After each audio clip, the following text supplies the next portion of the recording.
Hello అండి, ఈరోజు crispy rava dosa ఎలా చేయాలో చూద్దాము. ఫస్ట్ నేను ఒక కప్పు రవ్వ తీసుకున్నాను, ఉప్మా రవ్వ లేదా బొంబాయి రవ్వ అనుకోవచ్చు. నెక్స్ట్ హాఫ్ కప్పు మైదా పిండి, హాఫ్ కప్పు బియ్యం పిండి, ఒక చిన్న కప్పు పుల్లటి పెరుగు తీసుకున్నాను. ఇప్పుడు ఆనియన్స్ చిన్నగా కట్ చేసి పెట్టుకున్నాను, అల్లం తురిమి పెట్టుకున్నాను, పచ్చిమిర్చి తురుము, కరివేపాకు తురుము, కొత్తిమీర తురుము అన్నీ చిన్న చిన్నగా కట్ చేసి పెట్టుకున్నాను. ఇప్పుడు ఒక బౌల్లో ఫస్ట్ నేను రవ్వ వేసేసి తర్వాత హాఫ్ కప్పు మైదా పిండి వేస్తున్నాను,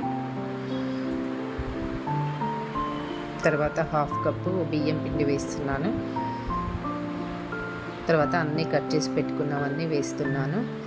ఆనియన్స్, కొత్తిమీర, పచ్చిమిర్చి, అల్లం, కరివేపాకు మొత్తం వేసేసి నెక్స్ట్ జీలకర్ర యాడ్ చేస్తాను. ఒక స్పూన్ వేసుకోవాలి,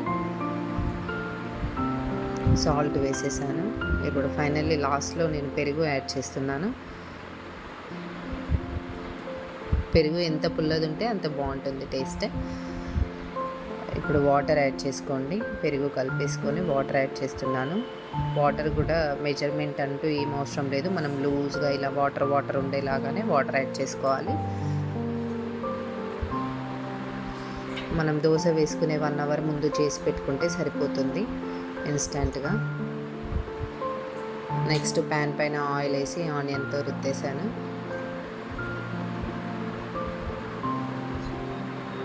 ప్యాన్ కూడా ఇలా ఫ్లాట్గా ఉండాలి, లోతుగా ఉంటే మనం వేసిన రవ్వ పిండి అంతా పోయి ఒకే దగ్గర ఉంటుంది. సో ఫ్లాట్ ఉన్న ప్యాన్ పైనే రవ్వ దోశ వేయాలి. సో ఇప్పుడు వాటర్గా ఉన్నదాన్ని వేసేస్తున్నాను.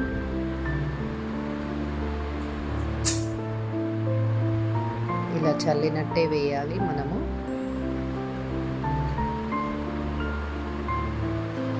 సో నెక్స్ట్ ఆయిల్ వేసుకోవాలి. ఆయిల్ అనేది రవ్వ దోశకి ఎక్కువే పడుతుంది. సో నాదైతే దోశ బ్రేక్ అయింది కొద్దిగా, మీరు కొద్దిగా మందం వేసి తీసుకోండి. రెసిపీ నచ్చినట్టయితే సబ్స్క్రైబ్ చేసుకోండి. Thank you.